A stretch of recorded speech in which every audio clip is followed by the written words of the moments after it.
Hey everybody, I'm Tim Mooney of the Timothy Mooney Repertory Theater. Welcome to my virtual booth.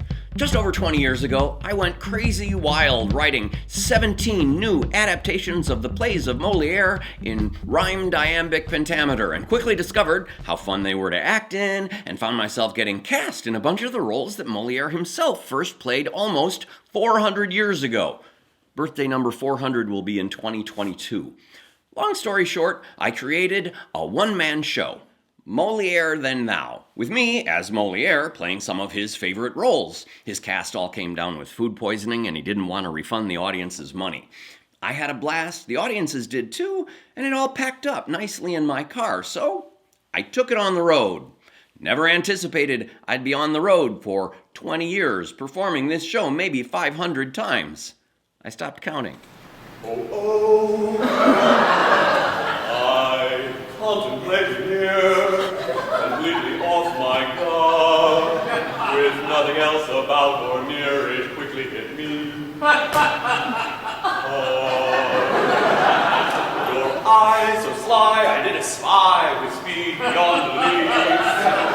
Stole my heart, and now I cry.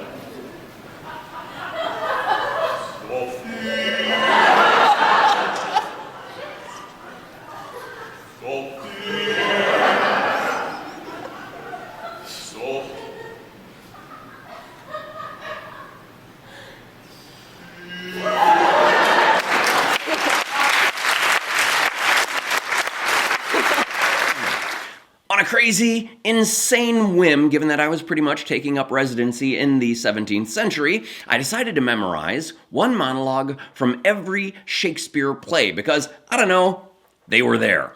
38 monologues and 6 sonnets, which I now perform entirely at random based on the spin of a bingo cage as Lot O' Shakespeare. The audience all plays along, each with their own individual Iago card, and the first one to match up 4 in a row wins a t-shirt or a book. To speak on the part of virginity is to accuse your mothers. I am happy. I will be strange, stout, in yellow stockings and cross-gartered, even with the swiftness of putting on. Jove and my stars be praised.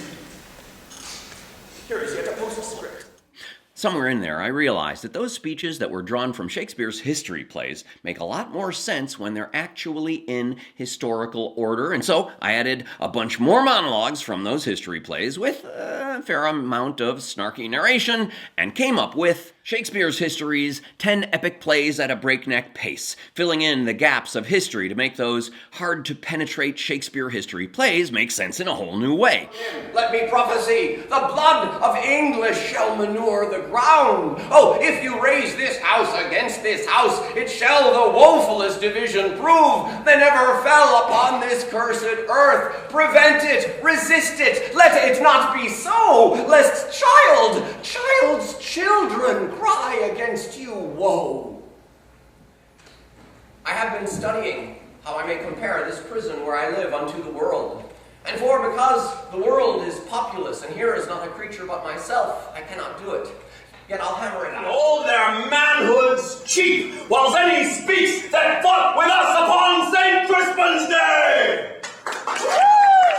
Performing Shakespeare's Histories at an international festival, a director from Denmark came up to tell me how very much he enjoyed it, but noted, what I'd really like for you to do would be to focus on just one play and get deep inside that one psychologically. Really? Which one did you have in mind? Well, I'm from Denmark. And that was all I needed to inspire Breakneck Hamlet. All of the important, exciting, hilarious soliloquies and speeches of Hamlet with, of course, more snarky narration to get you through the rest. But first, he must engage in an epic display of polonial long-windedness, finding his way around the answer for as long as humanly possible, before finally presenting a letter that Hamlet has written to Ophelia. My liege and madam, to expostulate what majesty should be, what duty is, why day is day, night, night, and time is time. were nothing but to waste night, day, and time. Therefore, since brevity is the soul of wit, and tediousness the limbs and outward flourishes, I will be brief. And having done Hamlet, I realized that I really wanted to see just how my most successful Shakespeare monologue, Friends, Romans, Countrymen, actually fit into the play Julius Caesar. And so, I deconstructed that play and put it back together as Breakneck Julius Caesar, making some pretty startling discoveries about just what Shakespeare was doing with that play. I also found some really fun opportunities for audience participation, even when performed on Zoom. Yet hear me, countrymen! Yet hear me speak! Good friends, you go to do you know not what! Wherein hath Caesar thus deserved your loves? Alas, you know not. I must tell you then, you have forgot the will I told you of. Here is the will, and under Caesar's seal, to every Roman citizen he gives 75 drachmas. Moreover, he hath left you all his walks, his private arbors, and new planted orchards. He hath left them you and to your heirs forever. Common pleasures, to walk abroad and recreate yourselves. Here was a Caesar, when comes such another? Never, never, always! Fire traitors' houses! I noticed that those Shakespeare speeches that were drawn from actual history were really exciting, and just for fun, I Googled the greatest speech of all time. Well, of course, that became a one-man play too. I put together my 10 favorites, leading the audience through the brilliant speeches of Socrates, Mark Antony, Frederick Douglass, Abraham Lincoln, Emma Goldman, Teddy and Franklin Roosevelt, Winston Churchill, Dwight Eisenhower, and Martin Luther King.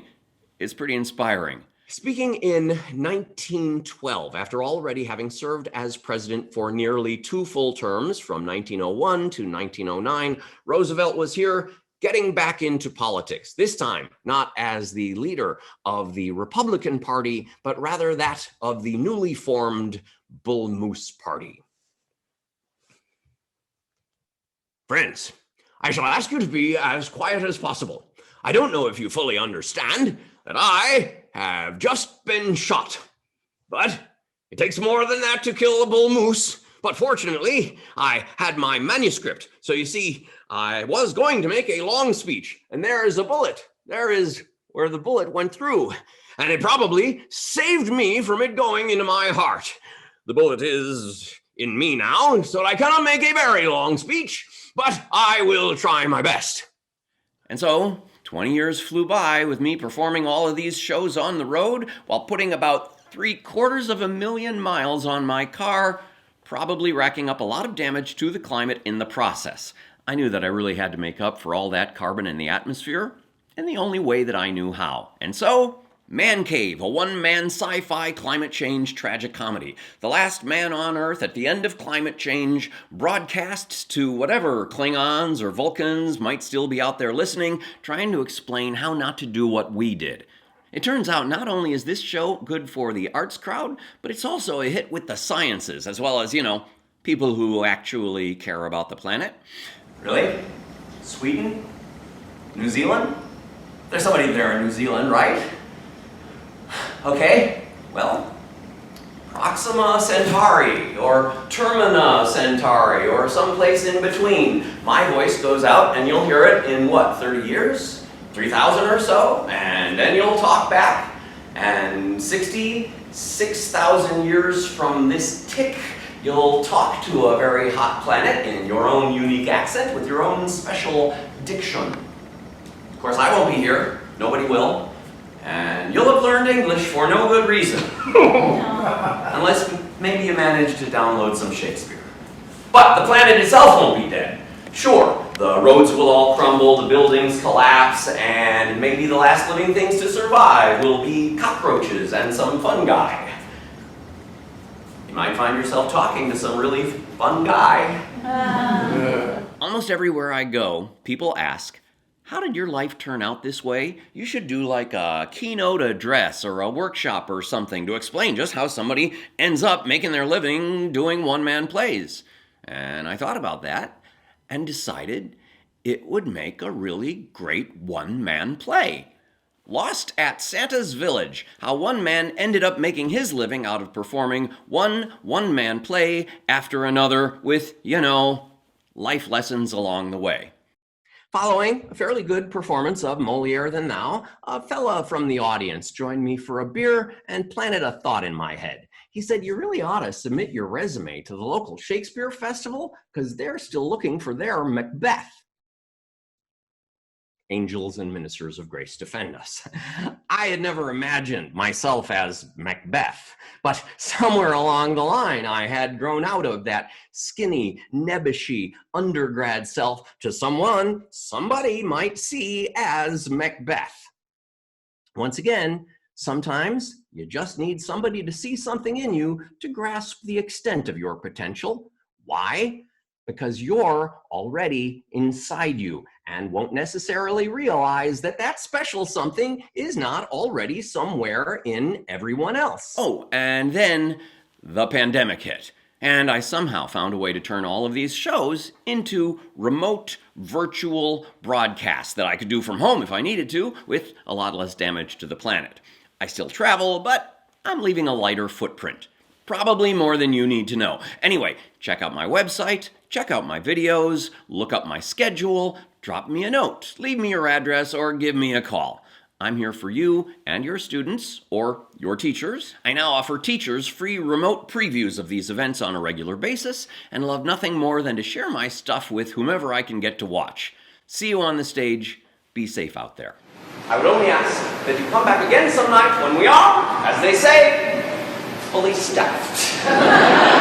As long as you keep coming to see us, my company will continue to perform, given that it is the blessings of health, good digestion, and freedom from legal intervention. Which is my great wish to each and every one of you here